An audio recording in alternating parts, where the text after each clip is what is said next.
Hey guys, my name is Rory. I'm with New Craft Metal Products. Today we are going to do an assembly video on the axle brackets. When you get them, this is what they look like right here. We got the assembly drawing, the plates, and the hardware in this bag. These will fit on any one of our boat lifts, all the way from the PWC boat lift, personal watercrafts, all the way up to our biggest, currently 8,000 pound hydraulic. They'll work on any one of them. You can do a single kit where it's going to teeter-totter and just kind of support the weight of the boat lift to come in, to go in the water and come out of the lake in the fall.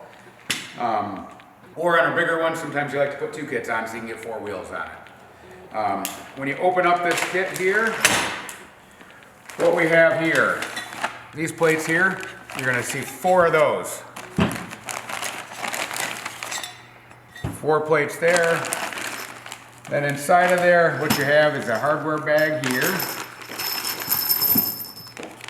It's going to be all stainless hardware with brass nuts.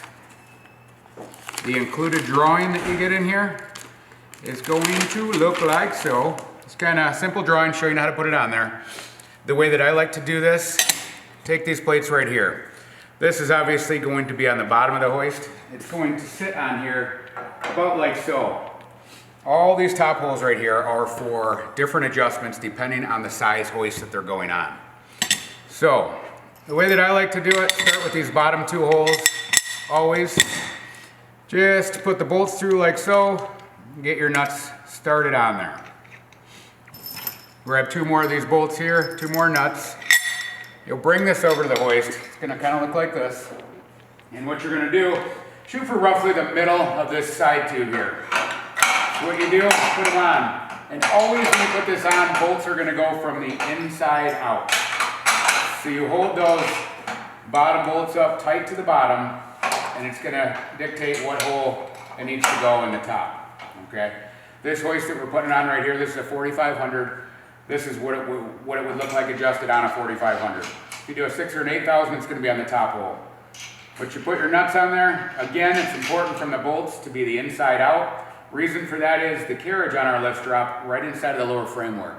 So tolerance issue right here, you want to keep it nice and tight, get the head of the bolt there, no extra bolt thread sticking out. Put it on like so, you take those four bolts and cinch it down. After that, get it nice and tight. You're going to repeat this step for the other side as well. We always get the question a lot, where do I put them on the boat lift? Do I want it to, balance perfect when these are put on? The answer to that is no. You actually want to favor one side or the other. Obviously your winch box is going to be the heavier end of the lift, but you want one end of the hoist or the other to actually sit on the ground and drag. These are going to support most of the weight. That way, if you picture it balancing and you go to push on it, all it's going to do is when I tip down, your front pads are going to dig in. So what you want to do is make sure one end of the hoist is sitting on the ground and kind of drag. It'll slide on the foot pads as you go through the sand and through the beach to get it in or out of the water. You always want to push from the heavier end that's on the ground. That way it's not rocking up on you and you're trying to hold it down and you can't really push as hard. So it's really for doing it by hand. Just an easy way to get the boat lift in and out of the water in the spring and the fall. That's it. Have a great day.